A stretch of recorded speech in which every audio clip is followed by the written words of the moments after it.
cantik dia potong. Macam bangla buat kerja slow. Hei. Ini pusat jana kuasa dia.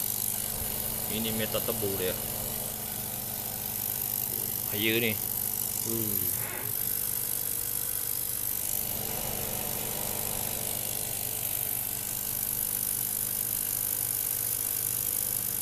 Ni palu.